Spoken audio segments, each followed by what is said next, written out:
Hello students, आपने last class के अंदर आपके बेसिक मैथ के 5 टॉपिक कंप्लीट हो चुके हैं। अब अपन 6 टॉपिक, सबसे इंपॉर्टेंट टॉपिक है, उसके बारे में डिस्कस करते हैं। That is a vector. तो अपनी वेक्टर है सदिश। ठीक है, तो 11th क्लास के स्टूडेंट मेरा जो 11th क्लास का वेक्टर का वीडियो है उसे जरूर देख लें, और 12th क्लास के स्टूडेंट कुछ इसके बारे में जानते हैं तो अपन बेसिक 12th क्लास का लेकर ही चलेंगे। ठीक है, तो सबसे पहले व्हाट इज द वेक्टर। तो वेक्टर के बारे में जानने के पहले अपन को फिजिकल क्वांटिटी के बारे में जानना पड़ेगा। तो फिजिकल क्वांटिटी क्या होती है? ठीक है, तो मैंने आपको जब फर्स्ट वीडियो बनाया था तो उसमें बताया था फिजिकल क्वांटिटी वो क्वांटिटीज होती है जिनके बारे में अपन साइंस के अंदर, फिजिक्स में क्या करते हैं, स्टडी करते हैं। ठीक है, उसको मेजर करते हैं, डिटेक्ट करते हैं, ऑब्जर्वेशन लेते हैं जिसकी, तो आपकी क्या कहलाती है, वो आपकी फिजिकल क्वांटिटी कहलाती है। तो आपकी फिजिकल क्वांटिटी 3 टाइप्स की होती है। 3 तरह के भाग में इनको बांटा गया है, जिसमें अपने नंबर 1 है स्केलर क्वांटिटी। सिर्फ स्केलर क्वांटिटी कौन सी होती है?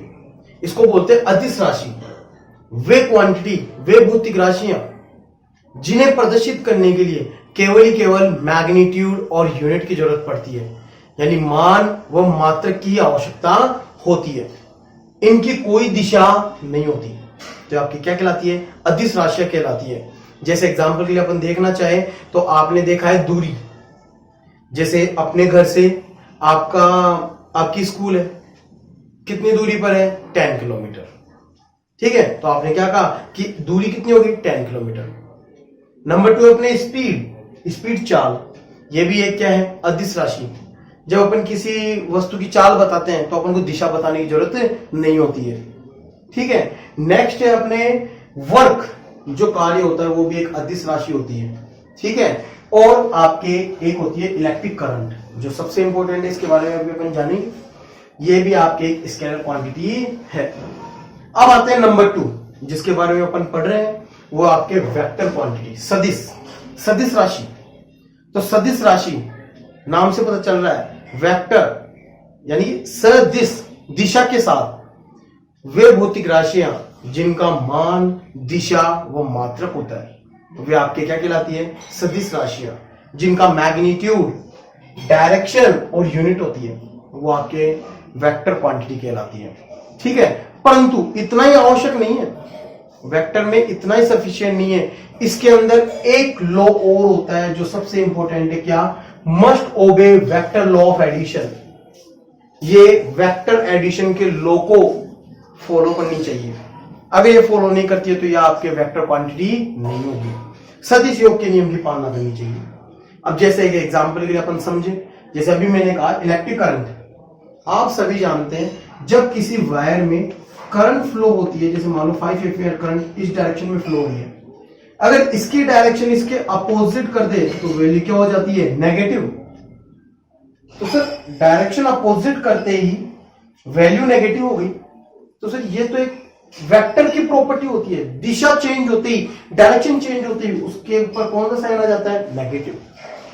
तो सर इलेक्ट्रिक करंट भी क्या होनी चाहिए? एक सदिश राशि होनी चाहिए, परंतु ये क्या होती है? अदिश राशि। क्यों?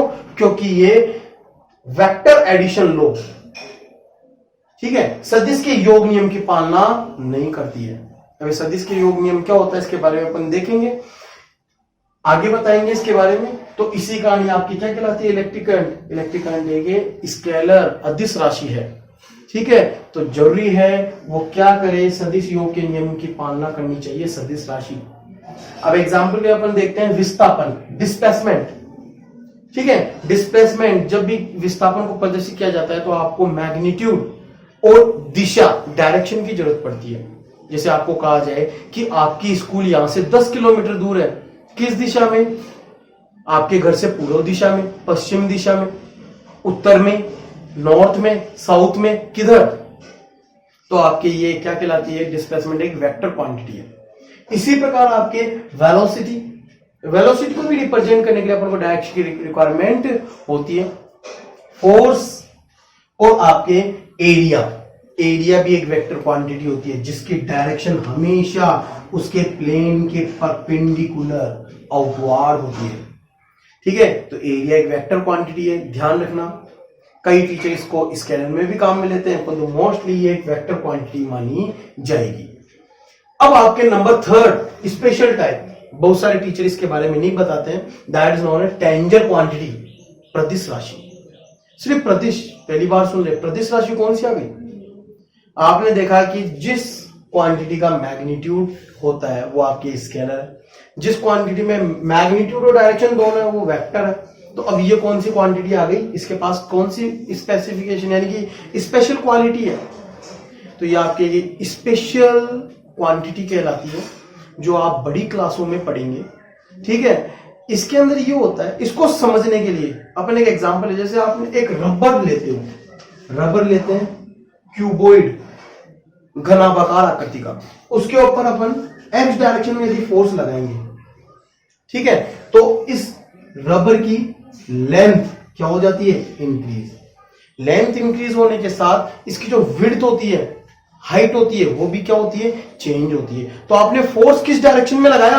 आपने फोर्स केवल एक्स डायरेक्शन में लगाया, और यहां पर जो विकृति, इसके आकार में जो विकृति आ रही है वो एक्स एक्सिस में भी, वाई एक्सिस में, जेड एक्सिस में, तीनों में आ रही है।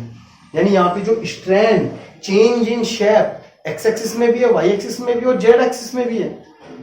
तो आपने क्या देखा कि इसके अंदर ये बोला जाता है different magnitude in different direction in different effect, different direction effect. यानी आपने एक्स डायरेक्शन में कोई इफेक्ट जनरेट किया, उससे आपके डिफरेंट डायरेक्शन वाई और जेड में भी क्या आ रहा है? डिफरेंट डिफरेंट वैल्यूज में इफेक्ट आ रहा है। ठीक है, एक ही दिशा में प्रभाव के कारण अलग अलग दिशा में अलग अलग मान प्राप्त होते हैं। तो ये आपके कौन सी राशि कहलाती है? प्रतिश राशि। इसके बारे में अपन इतना ही जानेंगे। ठीक है, ये सब कौन सी होती है? तो आप जैसे 11th क्लास में होता है इलास्टिक कोएफिशिएंट, जैसे Young elastic coefficient capital Y, आपने के बल्क कोएफिशिएंट ऑफ इलास्टिसिटी पढ़ी है। ये सब क्या होती है? ये आपके टेंजर क्वांटिटी कहलाती है। एक होती है आपके मैग्नेटिक ससेप्टिबिलिटी जाइएम, और एक होती है इलेक्ट्रिक ससेप्टिबिलिटी विद्युत प्रवृत्ति। ये भी आपकी क्या कहलाती है? एक टेंजर क्वांटिटी है। ठीक है, अब अपन देखते हैं आगे कि वेक्टर क्वांटिटी को रिप्रेजेंट कैसे करते हैं। ठीक है, तो देखते हैं अपन। आप सभी जानते हैं वेक्टर को रिप्रेजेंट करने के लिए डायरेक्शन की रिक्वायरमेंट होती है। तो डायरेक्शन के लिए क्या स्पेशल होगा सर? तो सर डायरेक्शन के लिए बस स्पेशल यही होता है कि आपको एक एरो बनानी है। वेक्टर के लिए क्या बनानी है? एरो। जैसे आप एक एरो बनाओगे तो एरो के अंदर जो आपके फर्स्ट ये कहलाती है इसकी एरो की टेल, जिसको अपन क्या बोलते हैं? Starting point of vector. ठीक है, और इसके जो आगे ये एरो बनी हुई होती है इसको बोलते हैं इसका हेड, और इसके अलोंग जो लाइन होती है ये कहलाती है आपके एक्टिंग लाइन। एक्टिंग लाइन, जिस लाइन के अकॉर्डिंग आपके वेक्टर क्या हो रहा है? अप्लाई हो रहा है। ठीक है, और इस वेक्टर की जो अपन वेक्टर इस एरो से रिप्रेजेंट करते हैं, इस एरो की जो लेंथ होती है, लेंथ, वो आपकी इस वेक्टर का क्या बताती है? Magnitude of vector. क्या बताती है? मैग्नीट्यूड ऑफ वेक्टर, यानी वेक्टर का मैग्नीट्यूड कितना है, इसके बारे में जानकारी देती है। कैसे? जैसे मैंने आपको दो वेक्टर ड्रॉ करके दे दिए, ए वेक्टर और एक बी वेक्टर, तो आप इनकी लेंथ देख के बोल सकते हैं कि ए वेक्टर का मैग्नीट्यूड ज्यादा है बी वेक्टर से। ठीक है, तो ये तो बात होगी अपने वेक्टर की। अब अपन इसके अंदर और देखते हैं। जैसे आपने देखा होगा कि सर वेक्टर का नोटेशन कैसे करते हैं, नोटेशन रिप्रेजेंट कैसे करते हैं इसको। तो वेक्टर को रिप्रेजेंट करने के आपके दो मेथड है। एक तो होती है सिंगल लेटर, एक तो होती है सिंगल लेटर से रिप्रेजेंट करना। सिंगल लेटर से कैसे? जैसे आपने फोर्स को रिप्रेजेंट किया होगा कैपिटल एफ वेक्टर, एरिया को रिप्रेजेंट करने के लिए कैपिटल एस वेक्टर या फिर कैपिटल ए वेक्टर। ठीक है, कैपिटल ए वेक्टर और कैपिटल एस वेक्टर अपन काम में लेते हैं। तो सिंगल लेटर में एरो हेड, ठीक है, एरो को इसके ऊपर ओवरहेड लगाकर अपन क्या करते हैं? सिंगल लेटर के द्वारा वेक्टर को रिप्रेजेंट करते हैं। एक आपके होता है डबल लेटर। अब सर डबल लेटर से कैसे रिप्रेजेंट करें? जैसे आपने देखा होगा कि कोई वेक्टर ए पॉइंट से स्टार्ट हो रहा है और बी पॉइंट तक जा रहा है तो इसको लिखा जाता है ए बी वेक्टर। सबसे पहले स्टार्टिंग पॉइंट और फिर बाद में फाइनल पॉइंट लिखा जाता है और उसके ऊपर क्या लगा देते हैं, एरो। तो ये होता है वेक्टर को रिप्रेजेंट करने का तरीका। ठीक है, तो ये तो आपके वेक्टर को रिप्रेजेंट करने के तरीके हैं। जो आपकी एक वेक्टर क्वांटिटी होती है वो हमेशा उस वेक्टर क्वांटिटी में कितनी टर्म होती है, दो टर्म छुपी रहती है। जैसे मैंने कहा फोर्स, तो जब भी आप किसी फोर्स को वेक्टर क्वांटिटी में लिखोगे तो आपको सबसे पहले उसकी क्या लिखनी पड़ेगी, मैग्नीट्यूड। जैसे 100 मान लेते हैं अपन, और उसके साथ साथ क्या बतानी पड़ेगी, डायरेक्शन। डायरेक्शन जैसे अपन ले लेते हैं डाउनवर्ड। ठीक है, तो फोर्स की आपने डायरेक्शन बता दी क्या, डाउनवर्ड, और साथ में क्या लगाई जाती है, यूनिट, जो अपने क्या कहलाती है, न्यूटन। ठीक है, तो इसको ऐसे भी लिखा जाता है 100 न्यूटन डाउनवर्ड। तो जब भी किसी वेक्टर क्वांटिटी को लिखा जाता है तो सबसे पहले उसका क्या लिखते हैं, मैग्नीट्यूड। क्या लिखा जाएगा, मैग्नीट्यूड। फिर बाद में उसकी क्या लिखी जाती है, डायरेक्शन, और फिर उसके बाद में क्या लगा देते हैं अपन, यूनिट। ठीक है, तो जैसे अपन ए वेक्टर की बात करें तो मैग्नीट्यूड इसका कहलाता है ए। विदाउट वेक्टर जब अपन किसी टर्म को लिख देते हैं तो आपके क्या कहलाती है, वो आपके उसका मैग्नीट्यूड कहलाता है। डायरेक्शन के लिए अपन ए कैप काम में लेते हैं, that is known as unit vector. क्या काम में लेते हैं, ए कैप, जो आपकी यूनिट वेक्टर इकाई सदिश कहलाती है। क्या कहलाती है, इकाई सदिश कहलाती है। ठीक है, और साथ में इसकी क्या लगा देते हैं, यूनिट, जो यूनिट है वो लगा दी जाती है। तो किसी भी वेक्टर क्वांटिटी को रिप्रेजेंट करने का तरीका अपने ये होता है। ठीक है, बट बच्चे बहुत कंफ्यूज रहते हैं किन के अंदर, इनमें। जैसे मैंने कहा ये क्या है, मैंने कहा ये क्या है, और मैंने कहा इसका मतलब क्या है। तो देख लेना, ये कहलाता है आपके कंप्लीट वेक्टर। ये कंप्लीट वेक्टर की डेफिनेशन देता है, यानी ये ए वेक्टर यानी कि कंप्लीट वेक्टर है, मैग्नीट्यूड भी और इसमें डायरेक्शन भी है। नेक्स्ट आता है, जब अपन इसका वेक्टर रिमूव कर देंगे तो ये कहलाता है आपके मैग्नीट्यूड ऑफ ए वेक्टर। ये इसका क्या कहलाएगा, मैग्नीट्यूड कहलाएगा, मैग्नीट्यूड ऑफ ए वेक्टर। ये ए वेक्टर का मैग्नीट्यूड है, वैल्यू है। ठीक है, एक आता है आपके mode of vector. Mode of vector ये भी आपके क्या कहलाता है, मैग्नीट्यूड ही कहलाता है। ये भी इसका क्या कहलाता है, वेक्टर का मैग्नीट्यूड ही कहलाता है। अब आपके पास एक नई टर्म आ गई, what is the A cap, it is the unit vector. ये क्या कहलाता है, यूनिट वेक्टर, जो किसको रिप्रेजेंट करेगा, ये केवल ही केवल डायरेक्शन को रिप्रेजेंट करता है, डायरेक्शन ऑफ ए वेक्टर। जो यूनिट वेक्टर ए कैप होता है ये ए वेक्टर के डायरेक्शन को रिप्रेजेंट करता है। तो आपको ये बेसिक पता होनी चाहिए कि वेक्टर को कैसे रिप्रेजेंट किया जाता है। ठीक है, इनका मतलब क्या क्या होता है, कई बच्चे इनमें कंफ्यूज रहते हैं। अब अपन आगे देखते हैं, इसके अंदर आगे अपने क्या काम में आएगा। मैं मोस्टली 12th क्लास को बेस में लेकर ही चल रहा हूं। 11th क्लास का यदि कोई स्टूडेंट है तो वो 11th क्लास के वेक्टर चैप्टर का वीडियो अपना जरूर देखें, उससे आपके और भी कॉन्सेप्ट क्लियर होंगे। और 12th क्लास के यदि किसी स्टूडेंट को वेक्टर में और भी कॉन्सेप्ट क्लियर करना है तो 11th क्लास के वेक्टर का वीडियो जरूर देखें। अब अपन देखेंगे रिप्रेजेंटेशन ऑफ वेक्टर, सदिशों को प्रदर्शित कैसे करते हैं। ठीक है, वो भी किसमें, कोऑर्डिनेट सिस्टम में। वैसे तो अपन ने अभी रिप्रेजेंट करना देखा था ए वेक्टर यानी पी क्यू वेक्टर ऐसे, परंतु अब अपन देखेंगे जैसे आपको कोऑर्डिनेट दे दे। ठीक है, कोऑर्डिनेट कैसे, जैसे अपन सबसे पहले देखते हैं पोजीशन वेक्टर, स्थिति सदिश। स्थिति सदिश को स्पेशल रिप्रेजेंट करने के लिए अपन स्मॉल आर वेक्टर काम में लेते हैं। जैसे आपको दिया हुआ है किसी पी पॉइंट के कोऑर्डिनेट, निर्देशांक है एक्स वाई जेड, तो sir x value x axis में, वाई वैल्यू वाई एक्सिस में, जेड वैल्यू जेड एक्सिस में। परंतु एक्स डायरेक्शन में इतनी वैल्यू जाएंगे तो उसकी साथ में डायरेक्शन भी तो लगानी पड़ेगी। तो डायरेक्शन के लिए अपन काम में लेते हैं यहां पर आई कैप, जे कैप, के कैप। ये एक्स एक्सिस, वाई एक्सिस और जेड एक्सिस की डायरेक्शन को रिप्रेजेंट करते हैं। कैसे, देखना, यदि अपन पी पॉइंट की डायरेक्शन को रिप्रेजेंट करें तो उसका पोजीशन वेक्टर क्या होगा, एक्स आई कैप प्लस वाई जे cap plus Z k cap. ठीक है, इसी प्रकार अपन देखते हैं एनी वेक्टर क्वांटिटी रिप्रेजेंटेशन। किसी भी भौतिक राशि को अपन कैसे प्रदर्शित कर सकते हैं? तो आप किसी भी भौतिक राशि को प्रदर्शित करेंगे तो आपको उसके घटक दिए जाते हैं। घटक कैसे? x दिशा में इसका कितना मान है, y दिशा में इसका कितना मान है और z दिशा में इसका कितना मान है। तो जैसे अपन कहें कि a वेक्टर, इसका मैग्नीट्यूड a है और इसके घटक कितने हैं? ax, ay, az। तो इसको कैसे प्रदर्शित करेंगे? a vector equal to ax i cap plus ay j cap plus az k cap. ठीक है। अब सर कैसे? तो जैसे मैं कहूंगा आपको, जैसे मान लो P पॉइंट दिया हुआ है 3, 5, 8, तो इसका पोजीशन वेक्टर क्या होगा? इसका पोजीशन वेक्टर होगा 3i cap plus 5j cap plus 8k cap, साथ में यूनिट आ जाएगी मीटर। ठीक है। तो आप इस प्रकार किसी पोजीशन को या फिर किसी वेक्टर को प्रदर्शित कर सकते हैं। अब आपके नंबर 3 है मैग्नीट्यूड ऑफ वेक्टर।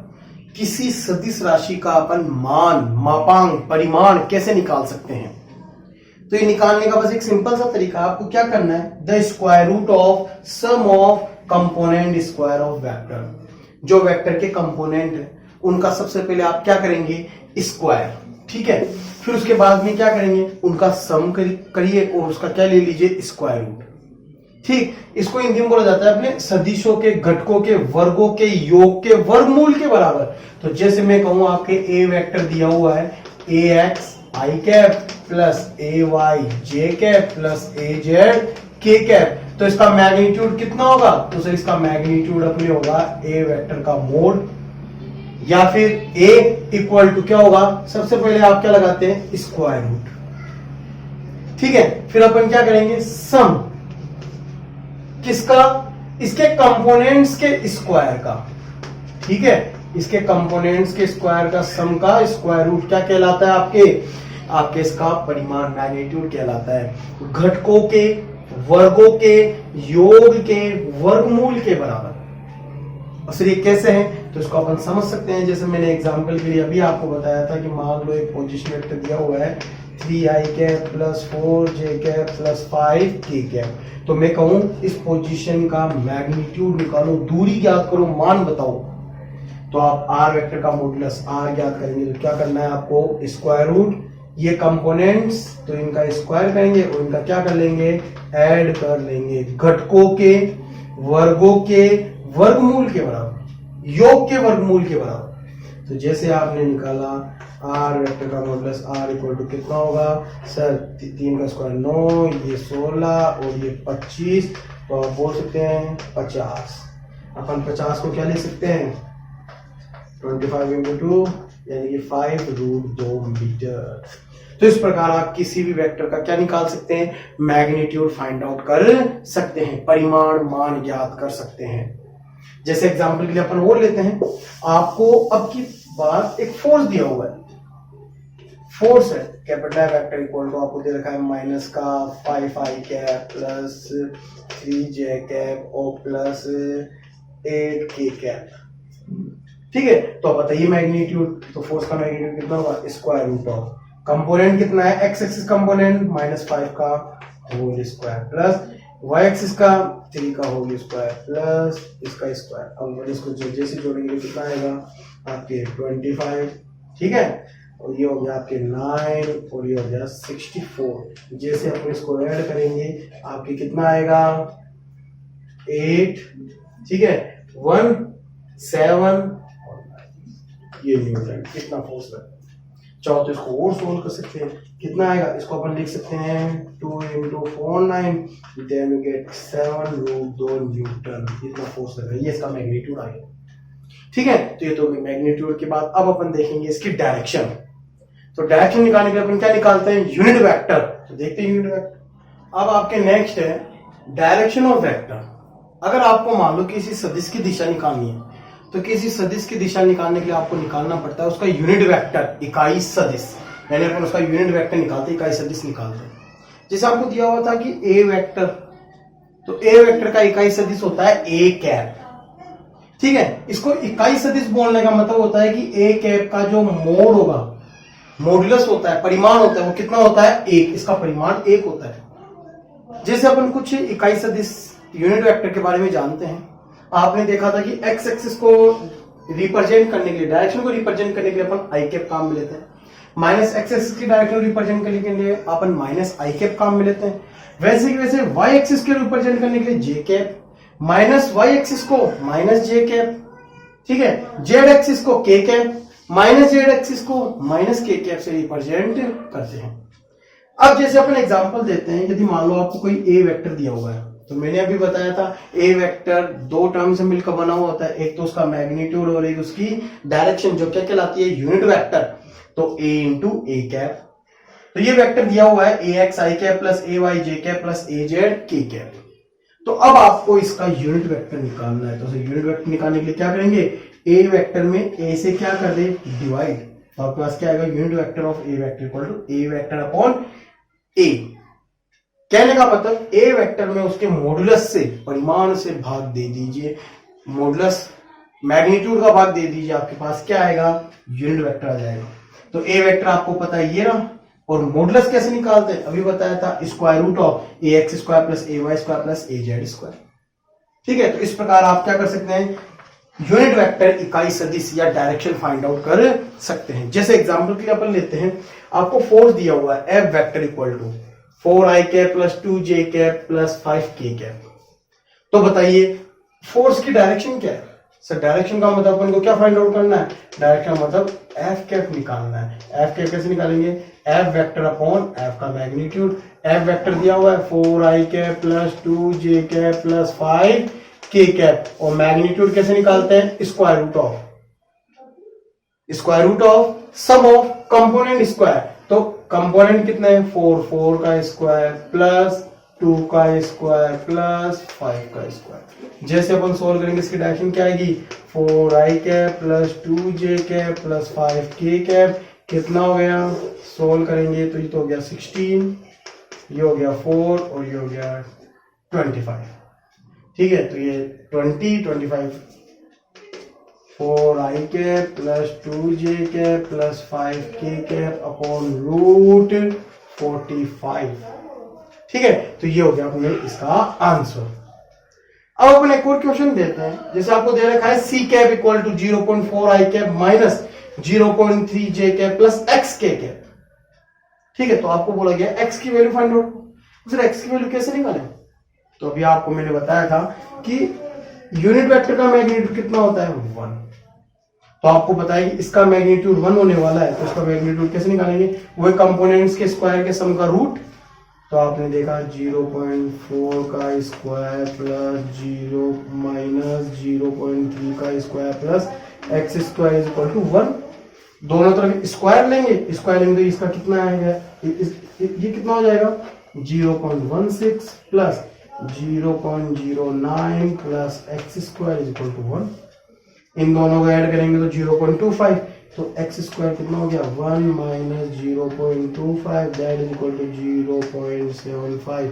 तो एक्स कितना हो गया, स्क्वायर रूट ऑफ 0.75, ये आपकी इसका आंसर। तो इस प्रकार अपन क्या कर सकते हैं, unit vector direction find out कर सकते हैं और इसके न्यूमेरिकल अपन सोल्व कर सकते हैं। अब अपन आगे देखते हैं और भी। अब आपके आगे आ रहे हैं ऑपरेशन ऑफ वेक्टर, यानी वेक्टर में अपन कौन कौन से ऑपरेशन करते हैं इनके बारे में अपन जानेंगे। अब अपन देखेंगे ऑपरेशन ऑफ वेक्टर, सदिश की संक्रियाएं, यानी सदिश में कौन कौन सी संक्रियाएं होती है। तो इसके अंदर सबसे पहले है अपने नंबर 1 रिजोल्यूशन ऑफ वेक्टर, सदिश का वियोजन। वियोजन का मतलब है, आपने देखा था कि अपन जब किसी सदिश को कंप्लीट फॉर्म में बना रहे थे तो अपन को एक्स एक्सिस, वाई एक्सिस और जेड एक्सिस के कंपोनेंट घटकों की आवश्यकता हो रही थी। तो अब उस सदिश को अपन x, y, z घटकों में तोड़ेंगे। तो अपन केवल बात करें 2D की, इन 2D x एक्सिस और y एक्सिस में अपन तोड़ेंगे सबसे पहले किसी वेक्टर को। तो कैसे इसके कंपोनेंट किए जाते हैं देखिए, बड़ा सिंपल सा तरीका है। अगर मान लो जैसे ये a वेक्टर है, ये x एक्सिस से थीटा कोण बनाकर है, तो आपको इसके दो घटक करने हैं, एक तो x एक्सिस की तरफ और एक y एक्सिस के अंदर। तो जिधर एंगल होता है, आपको ये याद रखना है, जिधर एंगल होता है उधर कौन सा कंपोनेंट आता है, a cos थीटा। ठीक है, तो ये किसके बराबर होगा, ax के बराबर। और इसके परपेंडिकुलर, थीटा एंगल के परपेंडिकुलर साइड, दूसरी साइड इसका कंपोनेंट होता है हमेशा साइन वाला। तो इधर कौन सा आएगा, ए साइन थीटा, जो किसके बराबर होगा, ए वाई के बराबर। तो आपके ए वेक्टर क्या बन जाएगा, A vector is equal to A x I cap plus A Y J cap. अब आपने देखा कि सर ए एक्स की वैल्यू कितनी है, A cos theta, plus X X में है तो प्लस का, तो आपके क्या आ गया, ए cos theta i cap plus A sine theta j cap. तो ये आपके इसकी क्या हो गया, ए वेक्टर का मान। अब ऐसी कैसे यदि अपन देखना चाहें, दूसरा अपन लेते हैं, तो आप देख रहे हैं कि सर इस ए वेक्टर का एंगल किसके साथ बन रहा है, वाई एक्स के साथ। तो इधर कौन सा कंपोनेंट आएगा, ए कोस थीटा, जो किसके बराबर होगा, ए वाई के बराबर। और इसके परपेंडिकुलर इधर देखेंगे तो इधर कौन सा कंपोनेंट आएगा, ए साइन थीटा। तो बस आपको तो एंगल थीटा का ध्यान रखना है, जिधर एंगल थीटा है उधर कौन सा कंपोनेंट आता है, कोस थीटा कंपोनेंट आता है। तो अब ए वेक्टर क्या बन जाएगा, सबसे पहले ए एक्स वाला, तो ए sign theta i cap plus A cos theta j cap. इसी प्रकार अपन देखते हैं जैसे ये आपकी है, तो बी वेक्टर का अपन कंपोनेंट करेंगे, तो जिधर एंगल है उधर कौन सा कंपोनेंट आएगा, कोस। तो इधर आएगा बी कोस थीटा, ये किसके बराबर है, बी वाई के, ये वाई वाला घटक है। इधर कंपोनेंट करेंगे तो इधर कौन सा आएगा, सर इधर साइन वाला कंपोनेंट, तो बी साइन थीटा, ये किसके बराबर है, ये आपके बी एक्स के बराबर। परंतु ये प्लस एक्स एक्सिस के अपोजिट डायरेक्शन में, तो ये किसका होगा, माइनस का। तो आपके बी वेक्टर क्या बन जाएगा, b x I cap plus b y J cap is equal to, b x कितना है, माइनस का b sine theta i cap, और बी वाई कितना है, b cos theta j cap. तो ये अपने इसका मान हो गया। तो यानी आपको अक्ष के साथ उसका चिन्ह भी लगाना है, जिससे अपन उस वेक्टर की कंप्लीट वैल्यू प्राप्त कर लेते हैं। जैसे अपन एक क्वेश्चन देखते हैं, आपको दे रखा है ए का मैग्नीट्यूड वैल्यू है 10√2, ठीक है। तो आपको इसके कंपोनेंट निकालना है, आपको ए वेक्टर निकालना है। तो कैसे निकालना है सर, इधर कंपोनेंट लेंगे तो ये कौन सा कंपोनेंट है, ए वाई, पता है वाई एक्सिस के अपोजिट है, तो माइनस का कितना होगा, जिधर एंगल होता है उधर कोस वाला, तो ए कोस 45। अब आपको पता है ए कितना है, माइनस का यानी 10√2, और कोस 45 कितना होता है, 1/√2, √2 से गया तो माइनस का 10।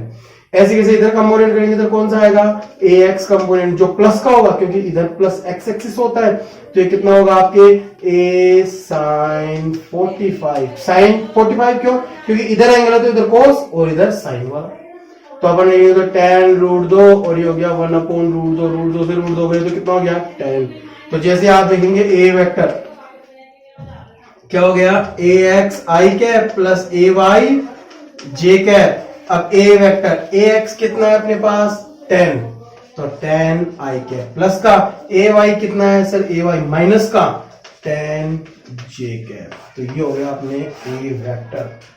तो इसी प्रकार अपन किसी भी वेक्टर का यदि किसी एक्सिस के साथ थीटा कोण हो तो अपन उसके घटक कर सकते हैं 2D में। मोस्टली अपने यही मेथड 12th क्लास में काम में आने वाला है, और अपन देखेंगे इसके बारे में। अब अपन नेक्स्ट ऑपरेशन देखते हैं, जो अपने कहलाता है रिजल्टेंट फाइंड आउट करना। यानी आपको क्या करना है, एडिशन करना है, ठीक है। Resultant mean addition of vector. अब आपको वेक्टर को ऐड करना है, तो नेक्स्ट ऑपरेशन है अपने एडिशन। तो सबसे पहले अपने एक वर्ड आता है रिजल्टेंट वेक्टर। क्या होता है सर, परिणामी सदिश क्या होता है। तो जब किसी एक पॉइंट पर दो या दो से ज्यादा वेक्टर लगते हैं तो उनका ऐड करके एक ऐसा वेक्टर निकाला जाता है तो जो सेम इफेक्ट प्रोड्यूस करता है जो वो दोनों वेक्टर मिलकर प्रोड्यूस कर रहे हैं, ठीक है। जैसे एग्जांपल के लिए अपन समझते हैं, जैसे आपको कहा गया कि किसी ओ पॉइंट पर दो वेक्टर लग रहे हैं, ए वेक्टर और बी वेक्टर, ठीक है। तो ये दोनों मिलकर जो इफेक्ट जनरेट कर रहे हैं वो इफेक्ट इन दोनों को मिलाकर एक वेक्टर आर वेक्टर प्रोड्यूस करेगा, जो आपके क्या कहलाता है, रिजल्टेंट वेक्टर, ठीक है। तो इसकी डेफिनेशन यदि देखें तो a single vector which produce same effect in magnitude and direction. Magnitude और डायरेक्शन, परिमाण व दिशा में समान प्रभाव उत्पन्न करेगा वो एक सदिश जो आपके प्रोड्यूस बाय 2 और मोर देन 2 वेक्टर, दो या दो से अधिक सदिश मिलकर प्रदान कर रहे हैं, ठीक है। तो यह आपकी कहलाता है रिजल्टेंट वेक्टर। तो ए और बी जब अलग अलग लगाओगे तो ये तो इंडिविजुअल इफेक्ट जनरेट कर रहे हैं, मिलाकर एक इफेक्ट आर वेक्टर प्रोड्यूस करेगा, that is not resultant vector. तो रिजल्टेंट का मतलब मैंने आपको बताया एडिशन होता है।